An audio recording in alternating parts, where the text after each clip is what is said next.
오늘 본문 말씀은 에베소서 2장 6절로 7절 말씀입니다. 함께 읽겠습니다. 또 함께 일으키사 그리스도 예수 안에서 함께 하늘에 앉히시니 이는 그리스도 예수 안에서 우리에게 자비하심으로써 그 은혜의 지극히 풍성함을 오는 여러 세대에 나타내려 하심이라. 아멘. 캐나다 시민권자이고 또 현재 캐나다에 살고 있음에도 저는 어쩔 수 없이 뼛속까지 한국인인가 봅니다. 고국을 떠나면 모두 애국자가 된다고 하는데 나이가 들수록 한국에 관심이 높아져만 갑니다. 전 세계적인 코로나 위기가 국제사회의 질서에도 영향을 미치고 있습니다. 3차 세계대전이라고 불릴 만큼 하루하루가 전쟁과 같은 상황입니다. 특히 대국이라고 불리던 나라들의 위상이 흔들리고 있습니다. 미국, 영국, 중국, 프랑스, 독일, 러시아, 그리고 일본 등이 코로나 방역에 실패하면서 그들이 세계 속에서 가져왔던 리더십들이 흔들리고 있습니다. 반면 변방으로 취급되었던 한국은 코로나 사태로 인해서 나라의 국격과 위상이 치솟고 있습니다. 특히 방역에 있어서는 교과서를 새롭게 쓰고 있다고 평가받고 있습니다. 우리 586 세대만 하더라도 미국이나 영국 그리고 독일과 같은 이런 선진국들과 같은 그런 나라들은 모든 면에서 우리와 격차가 너무 커서 죽을 때까지 이런 나라들과 어깨를 함께 하는 것을 볼 수 없다던 그런 국가들입니다. 이웃나라 일본도 기술 수준이나 시민의식에 있어서 도무지 따라잡을 수 없을 것이다라는 이런 피해의식 속에 살아왔었습니다. 그렇게만 알던 한국이 이젠 전 세계 대국들이 무시할 수 없는 그런 선진국 대열에 올라서고 있습니다. 이 코로나 상황에서 선진국들이 방역에 실패하고 또 사회 질서가 무너지는 지금 이 선진국이라고 불리던 나라들에서 사재기 현상들이 일어나고 있는데 한국은 너무나 차분하지 않습니까? 특히 방역에 있어서는 전 세계 모범국이 되고 있습니다. 과학적이고 체계적인 관리는 물론이고 이 방역 관계자들, 특히 의료인들의 헌신적인 태도는 모두에게 감동을 주기에 충분합니다. 이 코로나 상황이 선진국의 기준을 바꾸는 계기가 될 것 같습니다. 이럴 때 보통 국운이 상승하고 있다 이런 말을 사용합니다. 지금 한국에게 이 코로나는 국운 상승의 결정적인 계기를 제공하고 있습니다. 한국인으로서 자긍심을 갖게 됩니다. 아무쪼록 한국 정부와 또 정치인들 그리고 국민들이 잘 화합해서 이 한국에게 주어진 이 코로나라는 절호의 기회를 잘 사용해서 세계 1등 국가로 도약하기를 기대합니다. 이상은 신앙과 전혀 관계없는 일반 시민으로서 그리고 한국인으로서 제 생각을 피력했습니다. 자, 오늘 우리가 읽은 말씀은 지난주에 이어지고 있는 내용입니다. 허물로 죽는 우리를 긍휼의 부자이신 하나님께서 아가페의 그 사랑으로 살리셨다는 내용이었습니다. 이걸 은혜로 구원받는다라고 한 것이죠. 죽음에서 살아난 것을 구원이라 한 겁니다. 그런데 우리가 주목했던 표현은 함께 살리셨다는 것이었죠. 그리스도와 함께 살리셨다는 것에 주목했었습니다. 바로 그 함께 살려내신 이야기가 계속 이어지고 있는 겁니다. 오늘 읽은 말씀이 그 함께 살리신 이야기에 대한 구체적인 설명이다, 이렇게 보시면 될 겁니다. 지금 계속해서 함께라는 단어들이 등장하고 있습니다. 오늘 본문 6절에 함께를 담고 있는 동사 2개가 또 나옵니다. 차례대로 살펴보겠습니다. 첫 번째 동사가 함께 일어나다, 함께 일으키다 라는 이 동사입니다. 역시 함께라고 하는 부사와 동사가 결합된 합성어입니다. 여기에 일어나다 혹은 일으키다 라는 이 동사는 성경에 아주 흔하게 자주 등장하는 단어입니다. 신약 성경에 144번 사용되었습니다. 이 목적어가 따라 나오면 누구누구를 일으키다.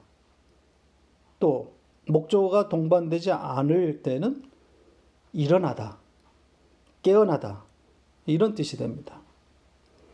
자, 이 단어가 처음 등장하는 마태복음 1장으로 가보겠습니다.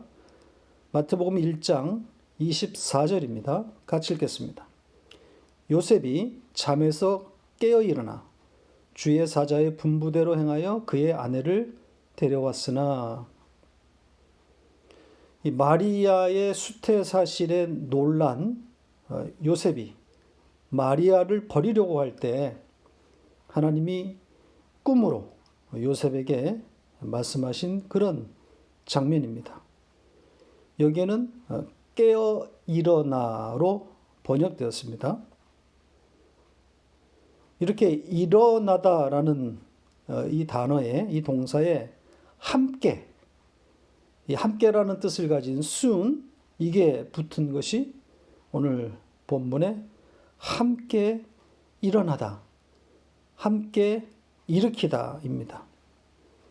이 합성어는 신약 성경에서 흔하게 나타나지는 않습니다. 3번 사용되었습니다. 그래서 그 용례를 살펴보는 것이 좋을 것 같습니다. 이 3번 중에 오늘 본문에 1번, 그리고 나머지 2번은 골로새서에서 사용되었습니다. 골로새서 2장 12절입니다. 같이 읽겠습니다. 너희가 세례로 그리스도와 함께 장사되고 또 죽은 자들 가운데서 그를 일으키신 하나님의 역사를 믿음으로 말미암아 그 안에서 함께 일으키심을 받았느니라. 자, 같은 단어인데 수동태형이라 이렇게 길게 번역이 되었습니다. 함께 일으키심을 받았느니라.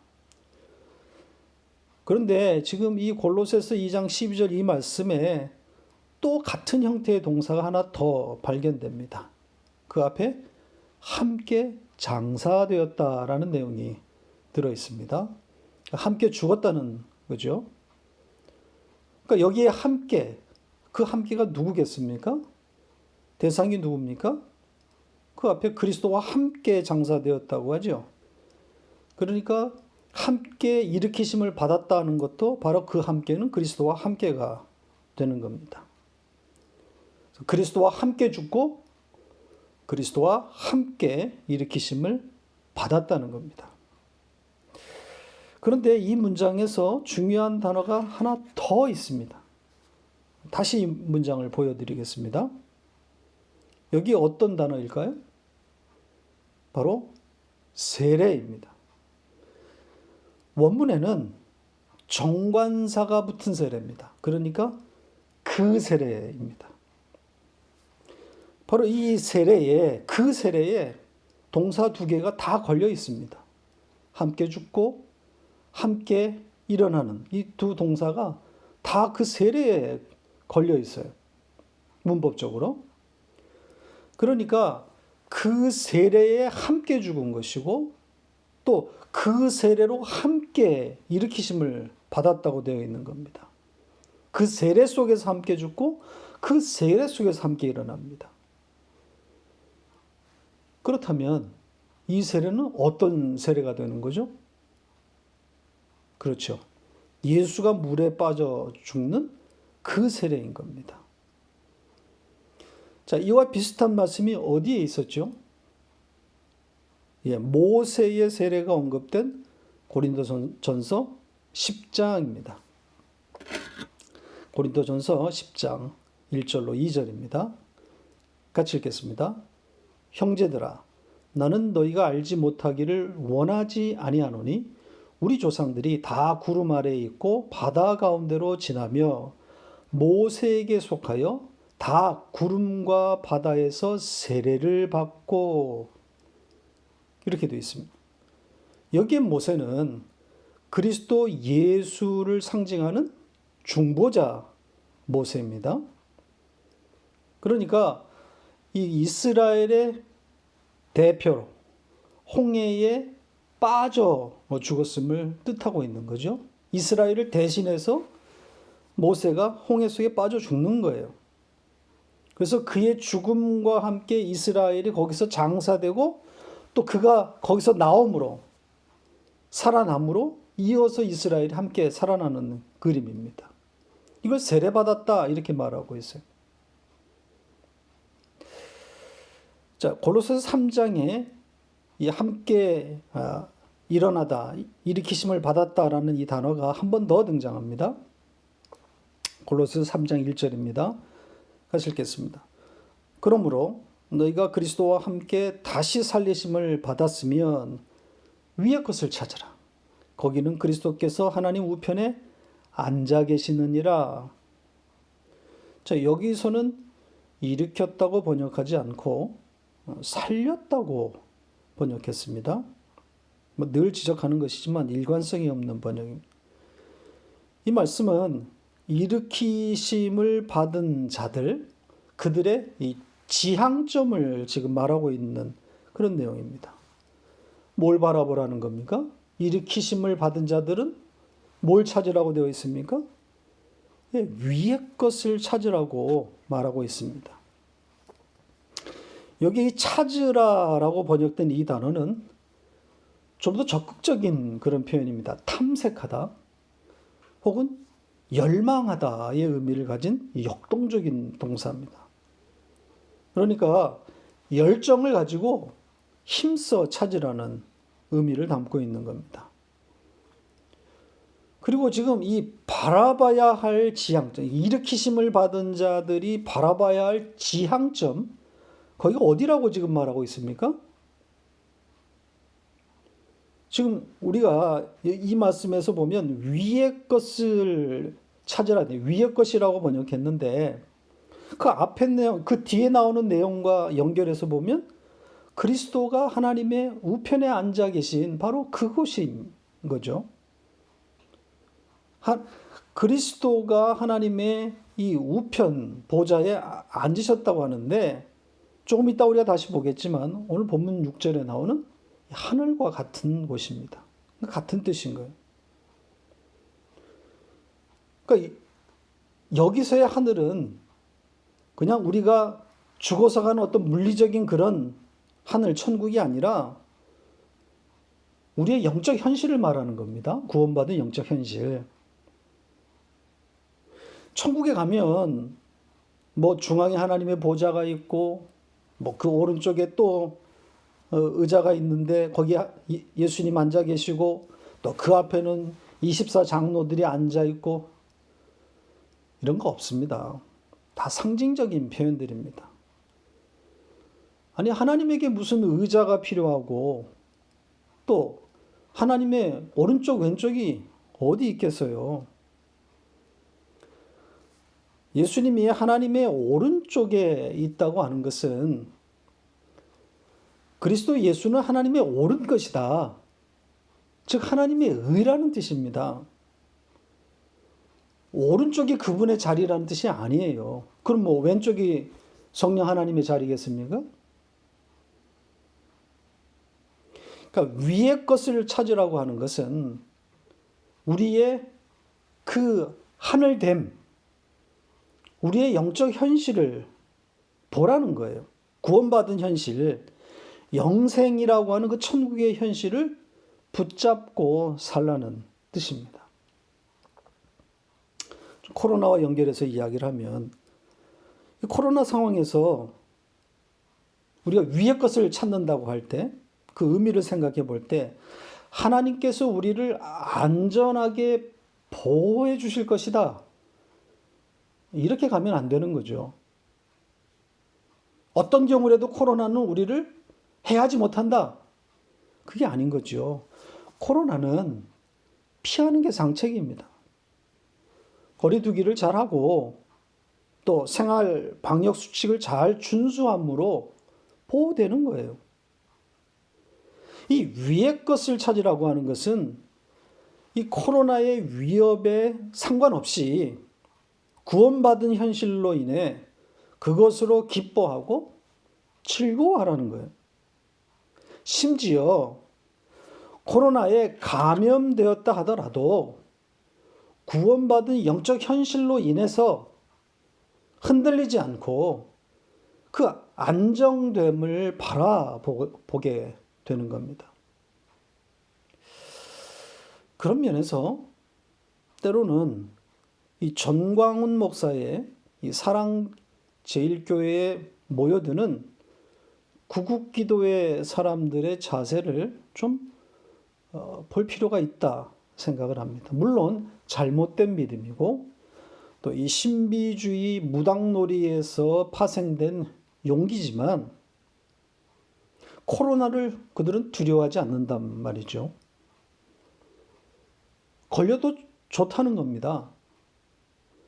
감염돼도 주님이 살려주실 것이고 혹은 살려주지 않는다고 할지라도 괜찮다는 거예요. 주님을 위해서 순교적인 각오로 예배에 나온 것으로 자기네들은 충분하다는 거예요. 죽으면 죽으리라는 거죠. 그들이 인터뷰하는 거, 그들이 보도 매체에다가 쏟아내는 말들을 잘 들어보세요.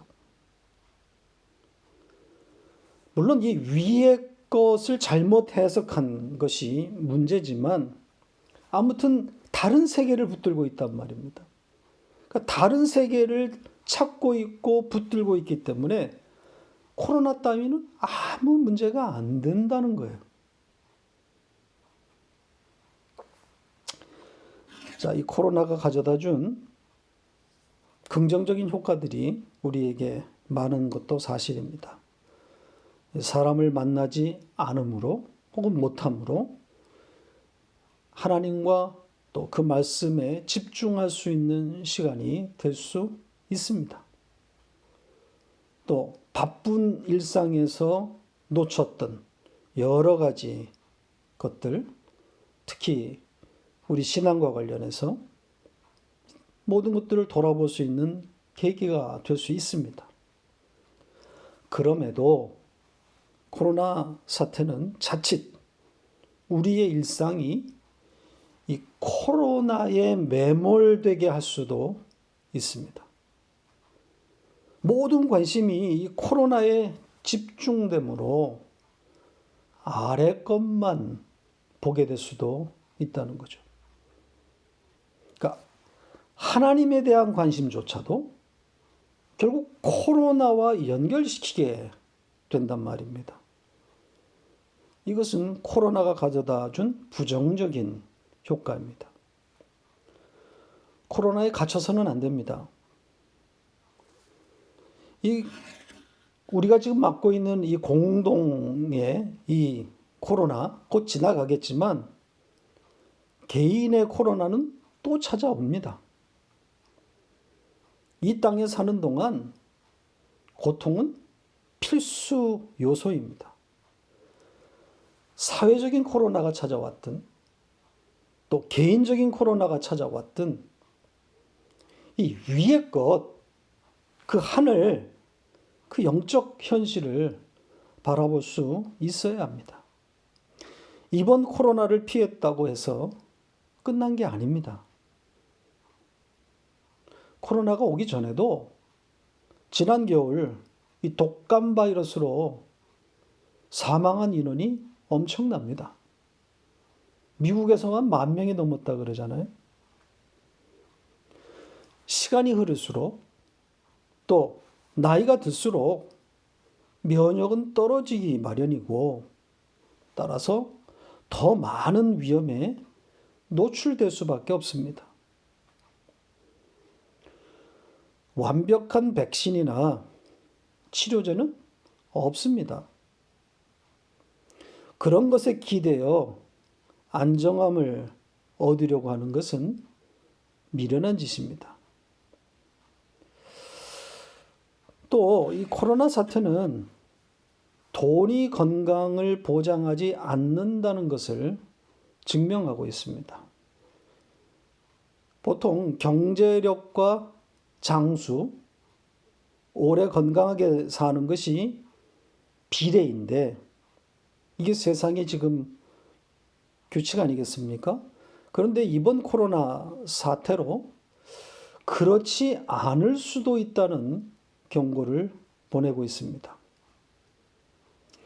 스페인 최고의 축구 명문 클럽인 레알 마드리드의 전 회장 2명이 한 명은 사망하고 한 명은 지금 중태인데 그 외에도 유럽의 여러 유명한 축구 클럽의 구단주들이 혹은 수백억씩 임금을 받고 있는 코칭 스태프들, 감독들이 줄줄이 지금 코로나로 인해서 사망 혹은 중태에 빠져 있습니다. 그래서 이 코로나가 주는 공포가 더 크게 느껴지는 거죠. 과학과 의학이 아무리 발전해도 이 공포를 온전하게 몰아내지는 못합니다. 앞으로는 코로나와 같은 이 바이러스와 우리가 공존하면서 살아가야 됩니다. 그래서 우리가 뉴 노멀이라는 그런 용어를 쓰지 않습니까? 백신이 개발되겠지만 그 백신이 나올 즈음에 또 다른 바이러스가 활동할 겁니다. 이렇듯 세상에다 하나님은 행복을 심어놓지 않으셨습니다. 행복은 오로지 한 가지, 율로기아입니다. 완성된 말이 된 여러분이 또 여러분의 영적 현실이 복이고 행복입니다. 거기에만 안정됨이 있습니다. 그 율로기아를 붙잡고 있어야 코로나에 휘둘리지 않을 수 있습니다. 자, 6절의 두 번째 함께로 넘어가겠습니다. 이번에는 함께 안다입니다. 자, 여기서 좀 주의 깊게 볼 단어는 앞에서 언급한 하늘입니다. 우리가 그리스도와 함께 앉게 되는 장소인 거죠.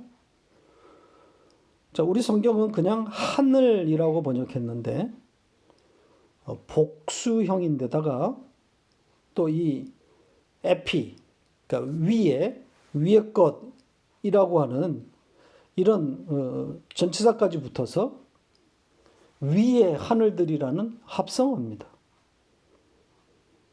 자, 이 단어가 쓰여진 한 문장만 소개해 드립니다. 주님과 니고데모의 대화 가운데 한 장면입니다. 요한복음 3장 12절입니다. 같이 읽겠습니다. 내가 땅의 일을 말하여도 너희가 믿지 아니하거든 하물며 하늘의 일을 말하면 어떻게 믿겠느냐. 자, 여기서는 하늘의 일 이렇게 번역을 했습니다. 그러나 그냥 위의 하늘들입니다. 거기에 우리 주님과 우리가 여러분들이 함께 앉아 있는 곳입니다. 자, 요한계시록에도 이 성도의 앉음과 관련된 몇 기록들이 있는데 한 곳만 보겠습니다. 계시록 3장 21절로 22절 이 라오디게아 교회에게 하시는 말씀 중에 나오는 내용입니다. 같이 읽겠습니다.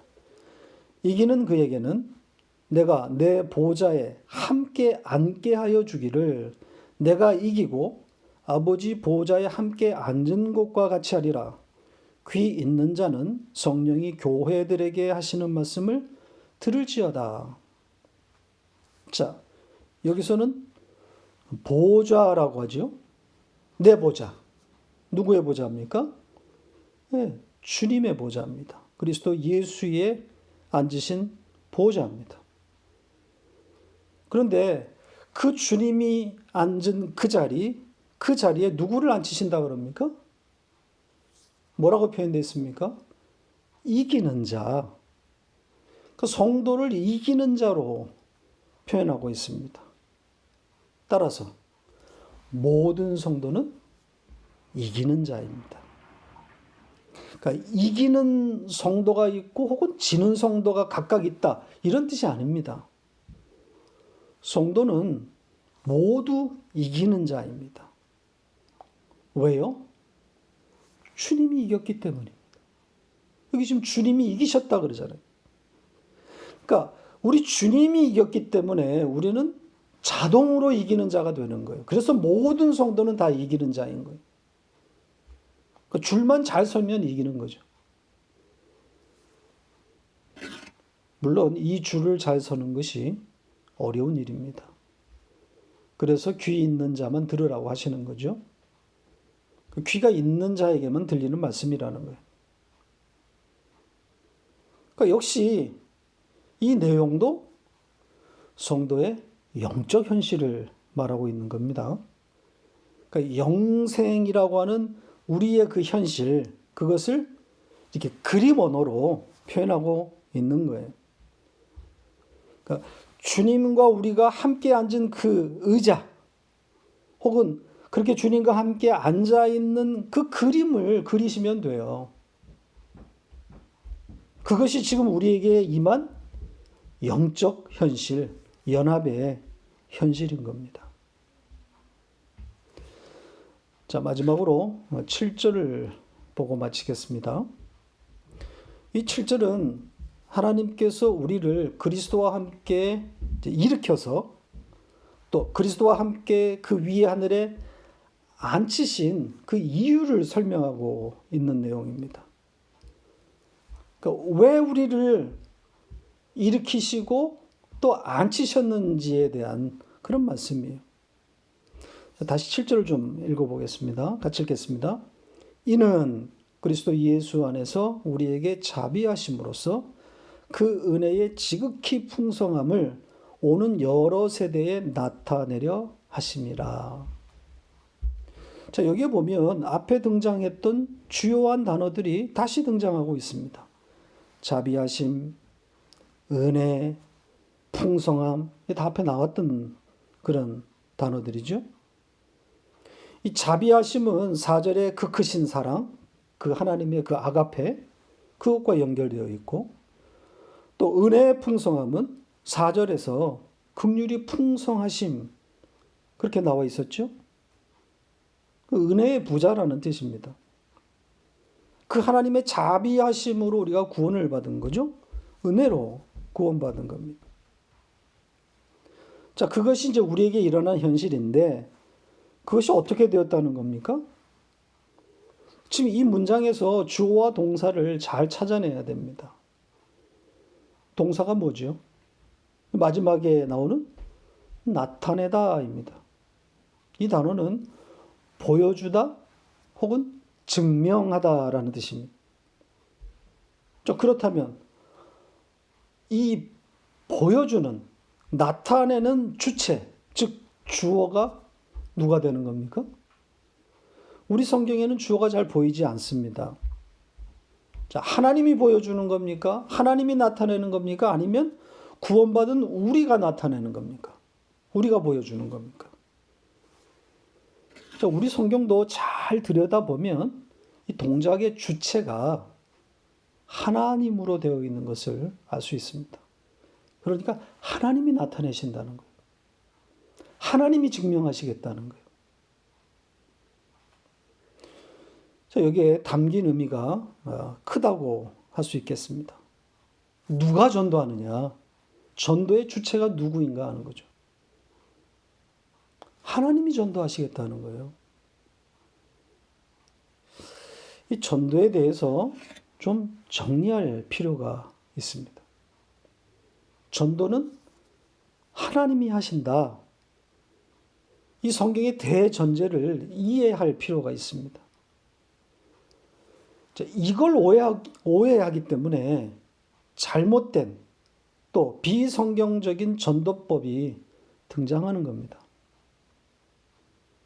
이 시중에 지금 소개되고 있는 거의 모든 전도법, 전도 전략이 비성경적이고 반성경적입니다. 이 전도법의 시조라고 할 수 있는 이슬비 전도, 또 그것이 뭐 여러 가지 형태로 변형되다가 이 가정교회 목장, 뭐 여기에 이르기까지, 뭐 지금 최근에 또 어떤 전도 전략이 있는지 모르겠는데 대부분 인위적인 사랑의 실천을 기조로 하고 있습니다. 최대한 인정을 베풀고 그래서 그 사랑에 감동을 받도록 하라는 거죠. 감동이 될 만한 일을 만들어내는 그런 주문을 하고 있는 겁니다. 말동무가 되어주고 혹은 자비로운 소비자가 되어주고 혹은 내 것을 아낌없이 나누어 줌으로 그들의 마음을 먼저 얻으라는 거죠. 말씀은 숨기고 복음은 숨기고 그냥 사랑만 나타내라는 거예요. 그래서 그들의 마음을 먼저 얻으라고 가르칩니다. 여러분, 신천지와 다를 바가 뭐가 있습니까? 이렇게 학습에 의해서 반강요된 인위적 사랑, 이걸 가지고 세상으로 나가라고 말하는 것인데, 자, 이런 인위적인 사랑에 세상은 어떻게 반응할까요? 당연히 감동하게 되어 있습니다. 그것이 뭐 신천지가 되었든, 뭐 불교의 보살이 찾아왔든, 천주교 신자든, 뭐 개신교의 교인이든, 먼저 혹은 더 많이, 더 크게, 더 감동적으로 다가온 사람에게 세상은 반응하게 돼 있어요. 왜? 세상이니까. 이걸 전도라고 할 수 있겠습니까? 극단적으로 말하면 사기입니다. 교회가 신천지를 비난할 자격이 없습니다.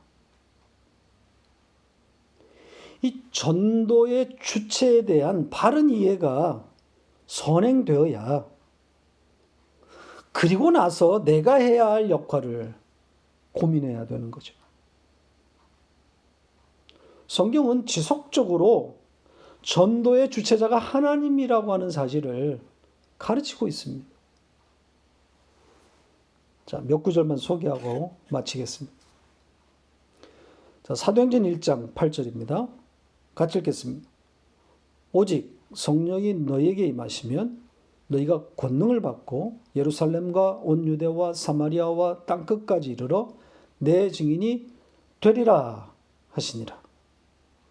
주님이 제자들을 증인이라고 부릅니다. 물론 우리도 증인입니다. 증인은 증거하는 자들입니다. 증거라고 하는 것은 본 것을 그대로 말하는 거예요. 들은 것을 그대로 말하는 거예요. 그런데 주님께서 제자들에게 증인이 되거라 이렇게 말씀하시지 않고 증인이 되리라 이렇게 말씀하셨어요. 이 되거라와 되리라는 그 뜻이 하늘과 땅입니다. 되리라가 맞아요. 운명이라는 겁니다. 반드시 그렇게 될 것이라는 겁니다. 하나님이 그렇게 만드시겠다고 하는 하나님의 의지가 담겨져 있는 거예요. 그 전도는 하나님의 의지라는 거예요. 그렇다면 증인이 될 그런 운명인 제자들, 곧 우리는 어떤 위치에 있는 겁니까? 이 전도에 있어서? 그러니까 하나님의 의지에 따라서 우리가 세워지게 될 그 자리, 혹은 만나게 될 그 자리에, 거기서 우리는 어떤 역할을 하면 되는 거예요? 네. 내게 일어난 일, 혹은 내가 믿어지게 된 그 사실을 말하면 되는 거죠. 은혜로 구원받은 그 일을 말하면 되는 겁니다. 십자가를 이야기하면 되는 겁니다. 하나님이 예수를 통해서 하신 일을 말씀하면 되는 겁니다. 그걸 선포라 그래요. 그냥 announcing이에요. 그냥 말하는 겁니다. 자, 베드로서 2장 9절을 보죠. 같이 읽겠습니다. 그러나 너희는 택하신 족속이요 왕 같은 제사장이요 거룩한 나라요 그의 소유가 된 백성이니 이는 너희를 어두운 데서 불러내어 그의 기이한 빛에 들어가게 하신 이의 아름다운 덕을 선포하게 하려 하심이라. 그냥 선포하는 겁니다. 그분의 덕을 announcing 하는 거예요. 알리는 거예요. 물론 대단한 용기가 때론 필요할 수도 있습니다. 그렇다고 나의 그 용기로운 결단이 그들을 전도하는 것이 아닙니다. 그런 유혹을 버려야 됩니다. 전도는 하나님의 때에 하나님께서 하시는 것이고 우리는 그때, 그 정확한 그때에 스피커로서 아주 조금 사용되는 겁니다. 하나님이 우리를 그렇게 그 전도에 동참시키는 것은 우리를 그렇게 사용하심으로 이 탕자가 돌아왔을 때의 그 아버지의 기쁨, 아버지의 그 마음, 그 기쁨을 공유해 보라는 거예요. 그런 정도의 의미에서 우리는 전도에 동참하게 되는 겁니다. 하나님의 배려인 거죠. 자, 말씀을 맺겠습니다. 이 7절에 오는 세대를 언급하고 있습니다. 오는 세대. 누구겠습니까? 예, 구원받아야 할 남은 자들이 택함받은 하나님의 백성입니다. 믿게 될 하나님의 백성들이.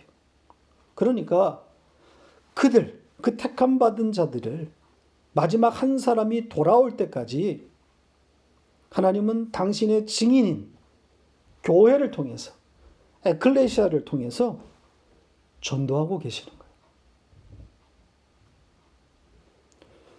아무쪼록 내 안에서는, 우리 안에서는 이 위의 하늘에 앉은 그 영적 현실로 인해서 안정함을 만끽하면서 밖으로는 증인으로서 아버지의 기쁨을 함께 나누기 위해 그분의 덕을 선전하는, 선포하는 그런 복된 한 주간이 되시기를 바랍니다.